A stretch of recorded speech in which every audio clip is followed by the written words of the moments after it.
What are some of your recollections, Joe? Some of the first election nights you covered on MTN on here on Cook TV back in the day. Well, I think the real problem was trying to make up enough film material to take over from about 7:30 or whenever we went on the air until the returns started to come in, which of course were after 8 o'clock. But actually, we had a system.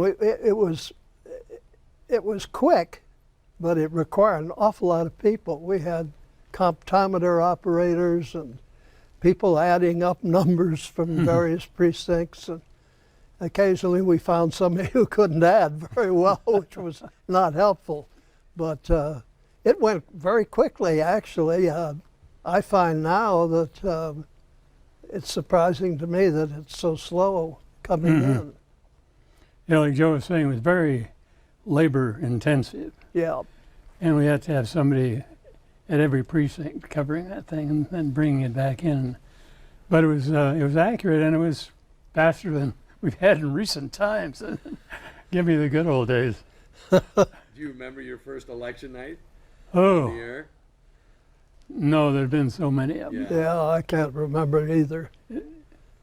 I think Abraham Lincoln was on the ballot. That gives you a clue. Did he win?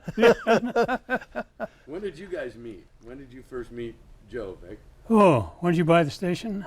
Yeah, let's see. I joined the station in December of 1955, and I remember the story of Vic being marooned out at the radio station by a snowstorm. So I was anxious to meet him to see if he was well, but I haven't figured that out yet. But No, the jury is still out on that one. yeah.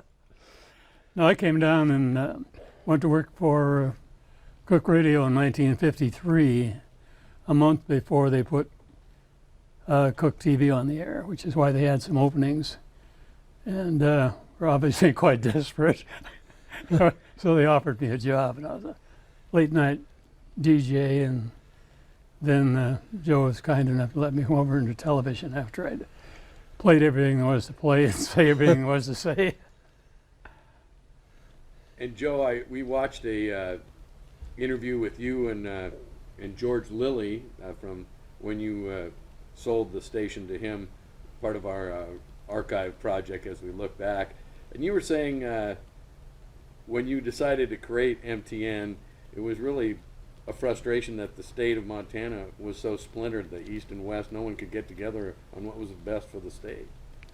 Yes, that's true. I had watched the legislature in action, or inaction, as you might put it, and I was trying to, I had sort of the opinion that if people in Billings understood what was happening in Missoula, that maybe they could agree when they got up into Helena, but it really didn't work out that well.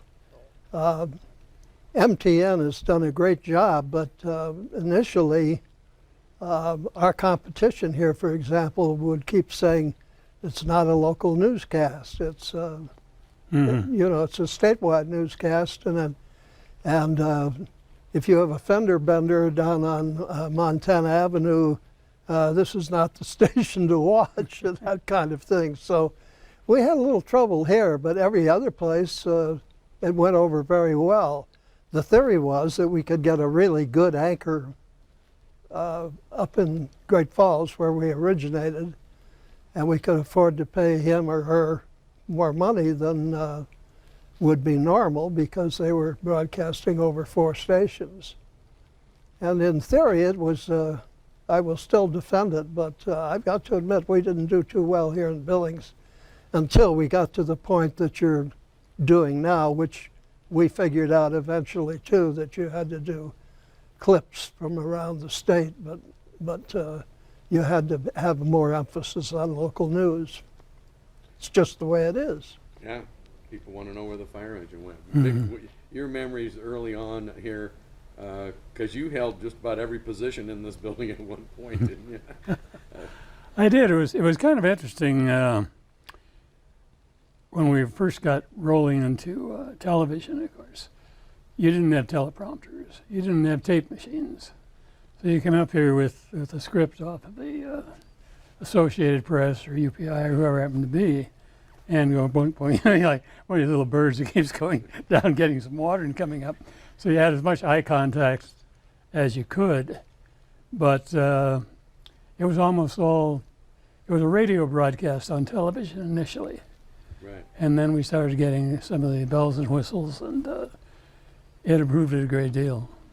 Yeah, the big change is that everything was live, locally, that is.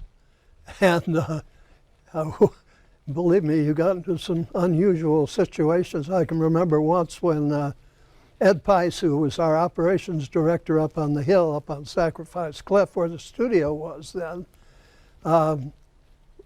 was a guy that operated right to the second practically. He didn't plan too far ahead, and we had one spot that was done for a dairy, so he reached into a shelf that we had up there and grabbed a glass and went to the refrigerator and got out the milk that he was advertising, poured the milk in the glass, and a dead fly rose to the top of the milk. And I've got to say, for Ed, he was a real pro. He gulped down the milk, the fly, and turned to the camera and smiled and smacked his lip and said, "Boy, that was good." But that sort of thing happened more frequently than you can believe. But and it was fun. You know, it was nobody took it too seriously.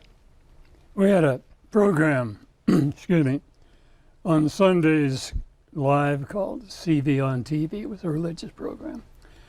And one day they brought down this trio, little girls, and they were going to sing. And they're extremely nervous. And about 30 seconds before they were cued in, they looked down this little puddle underneath one of them. And the trio suddenly became a duo. Well, that's showbiz. Yeah. Well, another time, there was a friend of mine by the name of Dave Drum who operated a pet shop, amongst other things. He also originated Campgrounds of America, which he was a great creator, but he also a very funny guy, and he was doing his pet show live, obviously, and they had a monkey, and the monkey did its tricks, and everybody was very happy with that. And Drum signed off with a statement, "If you think this was a monkey, wait till you see the next show." Well, the next show happened to be General Leroy Anderson, who was not only a general, but he was our representative in Congress. Fortunately, I don't think Leroy had been paying very close attention because he never complained about it, but I thought at the time, wow, this is going to be a dandy. What did the viewers, did you get much viewer input and feedback? Because, you know, now we have email and people let us know immediately how bad we are, how good they are, you know. What was the reaction back then? Like, did they cut you some slack because they knew everything was live? And Well, part of it was, you know, initially when you started off, a lot of these people had never seen television before. And they would sit there and look at the test pattern. Or you could put on How to Decorate with Cork, you know, which was a freebie they'd sent in. They think that was an Academy Award winner. So they had a little more tolerance because they didn't have anything to compare it to. Yeah, I think when I joined the station, we were broadcasting 4 hours a day. And part of that would be usually be an industrial film like John Deere tractors or something like that. But believe me, you did get reaction, because I remember one night I was up there on the hill and some people to reserve time for politicians. And one guy came up whom I knew, and he was clearly smashed. And I said, "Charlie, you can't go on like that." And he said, "Of course I can, you know." I said, "No, no, you really shouldn't. He said, you think you're a big shot. You can't tell me what to do. So that irritated me somewhat. So I said, all right, go ahead. He did, and he was voted out of office right away. So you get a reaction. There's no question about it. You ran into some interesting things in politics. They were having an election down on the Crow Reservation, and a guy called up and said, I think it was Edison Reelbird, would like to do half an hour in prime time. And at that time, it was questionable whether you could censor candidates. And I said, I don't know, how about 10:30 at night? And he said, well, Indians stay up late. He says, 10:30 at night would probably work. So I said, well, we're going to have to tape it and make sure that he doesn't slander somebody. So he says, okay. He says, I'll send you the check. And so he sent me the check, and the candidate never showed up. And he called and said, how come you didn't put him on the air? I said, because he never showed up. He says, oh. I said, would you mind sending back a check? I said, I'd be delighted. Yeah, I can remember one of those. I think again it was Edison Reelbird. He was a great fan of TV, I guess, but he reserved a time at right in the middle of prime time, 9 o'clock or something like that, for the selection down on the reservation. And the nice thing was he was going to speak in the Crow language. Well, I didn't know how many people we had in the audience that could understand Crow, but I had the feeling that this was going to be a big turnoff. And so help me, the same thing happened. He didn't show up. And boy, that was the relief spread over the entire station, believe me. Both stations, because I grew up in Billings, both stations had your own children's programming eventually. How did all that come about? I mean, I guess you needed to fill the time, but it was so creative. I remember, didn't Cook TV have Maury's Carnival?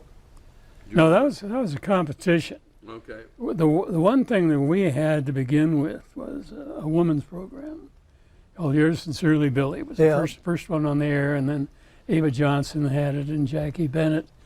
And it was a combination cooking show and interview show, and we had a full kitchen next door. Right. The whole thing, and so it was rather interesting. And Billy was a rather interesting person. She interviewed the Billings Mustangs, 3 of them, and kept asking, when the baseball season's over, what are you going to do for a living? And most of these people, of course, wanted to play in the major leagues. So that was not the uppermost thing in their mind at the moment. But that was Billy. Yeah. No, they did have some good.